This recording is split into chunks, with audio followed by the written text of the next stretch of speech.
What is up, guys? Welcome to another video with the Hidden Puma. Today we are going to be going over some of the news for Enlisted. I'll be honest, I'm a little bit late to the game with a couple of these, and I'll explain that later down. So, shall we start? Today we are going to be discussing a new game mode and location. Well, locations, but it's mostly one location that's really new to us. If you've played Armored Train anyway. So basically what's going to happen here, because I'm just going to give you a rundown because we're going to cover a lot. They're going to be adding a new game mode that will be taking place with where you are attacking and defending at the same time.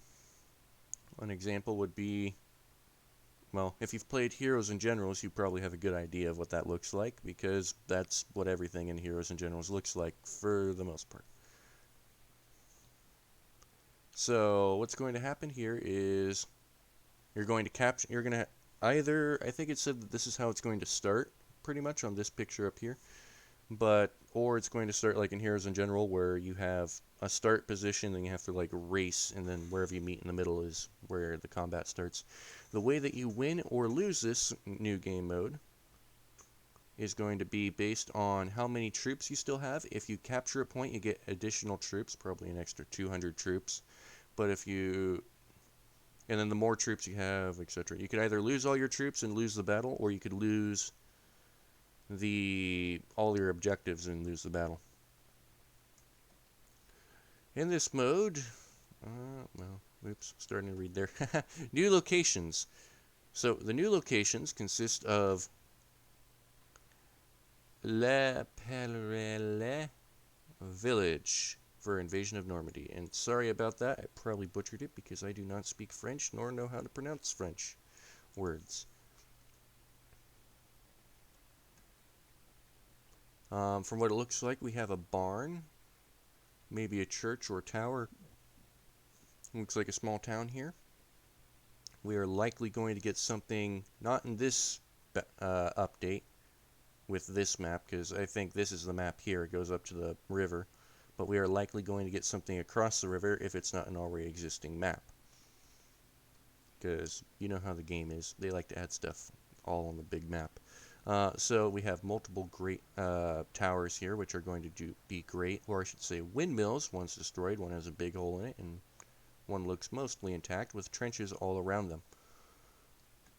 I do know that it mentioned that there is cornfields, as we can see down here. And sorry, I cannot click on these to make them bigger. I wish I could, or I would. You got a better picture of the one that's blown up here. And this is inside the barn, so if you're curious, it looks like you're going to have a hay and dirt ground, or I should say a straw and dirt ground. And kind of dark in there, honestly. Not like it has much in the way of light anyway. There's an exterior picture of the barn, and it's going to have hay fields. I have a feeling that we are going to have a capture point for probably this tower or another tower around it. We're going to have a capture point in the town, maybe two, and then we're going to have a capture point at the barn. Those are my predictions. And this is the new, totally not new map of Battle Railway Bridge. You're going to be battling over the bridge. So basically what's happening there is you are battling the current invasion map of the bridge, or I'm sorry, of the railway, the armored train map that you have. I believe that you have the entire map available to you the whole time, just like in the normal armored train mode. And this is going to give the but there's a twist, and I think it's coming from the other direction. But the twist is you have to capture the bridge. That is your final objective. That will give the defenders, because I think it's accessible the entire battle, that would give the defenders a long time to defend this bridge. And preferably bring something ranged for defending, and I don't know, you're fighting the Russians, they could probably just send mass swarms of people, and that'll take care of them. So that'll do it for this tab. However, we have 3 tabs. Now, I'm going to apologize because I was thinking, oh, I should probably do a video for these, but I didn't. And that's on me. 100% on me. And then the big thing that caught my eye here was major update, and I was like, oh, well, that's a requirement. I have to make a video now. And is it this one? No, it's not this one. I'm not sure if this one has been added or not to the other campaigns, because I saw somebody in a video moving that gun already. But I will get to that in a bit. So now we are talking about tanks. They are giving historic gun sites to Germany, England, United States, and Russia. Or in this case, the Soviet Union, because Russia didn't exist at that time. Changed my mind. Jokes aside, anyway. So here's a German site where they have the rounded, and you have the stitches.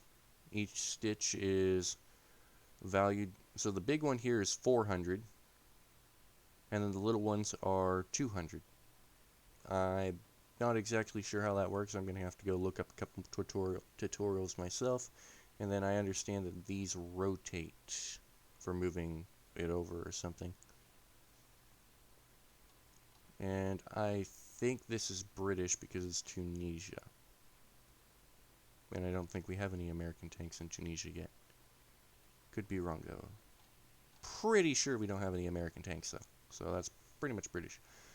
Suspended armaments are going to be properly displayed now, and airplanes will have proper or more visual damage models, I should say. So, like, you lose a wing, you'll watch a wing fly off your airplane. And then you'll know why you're crashing. That's what this is about, is they're talking about how the wing can actually rip off now. This one is talking about putting the suspended armaments in the right place, and you can visually see them, and they will be in the hangar screen as well. And potentially they might be removable in the future, not sure on that at this time. Now, jumping to perhaps the most, at least the one that covers the most things in one tab, we are going to be talking about the shovel. The shovel is now going to be coming to all campaigns. It allows you to terraform the map. They are also going to be increasing its speed, so you can now dig faster, which will probably make it even more useful. Not many people use it. They also make it a melee weapon, but I think you could do that already, because I seem to recall killing somebody with a shovel. It's just a pain. They are also adding it so you could build authentic machine guns. So let's say the United States is going to be building with a 30 caliber American machine gun, made machine gun. The Germans are going to be getting their, well, according to this, Luftwaffe MG34, or I'm sorry, Lafette 34 tripod for Germany. My bad. It says here, MG34. You know, I'm just butchering it all. I'm just going to go down here and say Maxim 1910/30 for the USSR. For the Germans, they are getting the MG34 with the tripod, and then for the United States, they are getting the 1919 A1 on a tripod, as we can see here. So now we are going to have authentic machine guns. I know somebody is going to be very pleased to hear this, because they were complaining to me several months ago that that's not in the game, and I told them it's a work in progress, and they blew up at me. Or they didn't blow up at me, but they were most displeased with my words. Mobile artillery, so you can now transfer seats. By looks here, you can have at least 2 crew members, possibly more, on an artillery gun, or I should say anti-tank gun, that you can place down with an engineer.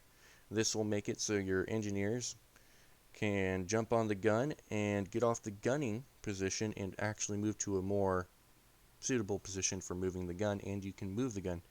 Because you are moving the gun and it's not properly braced against anything, you cannot fire from the gun. And I think that should be for obvious reasons, considering that recoil would probably kill both your guys if it fired when it was suspended. And then they are adding historic decals for armored vehicles in all campaigns. That will pretty much cover your news, and I believe that all came out in the last week or so. Thank you guys for watching this video this far, if you've made it here. Feel free to like, subscribe, comment. I would say join my Discord because I'm planning to do a event here in the future. Looking forward to it. Armored combat event, if you're curious. Maybe a hide and go seek. Another fun thing I would recommend is just playing the game in general. It's a good game. I mean, it can get repetitive at times, but that's alright. Eventually it will be refined down. Keep in mind, this entire game is under beta, so anything and everything is subject to change. But this is some of the things that we are looking forward to see in the upcoming updates. I will catch you guys next time. Peace.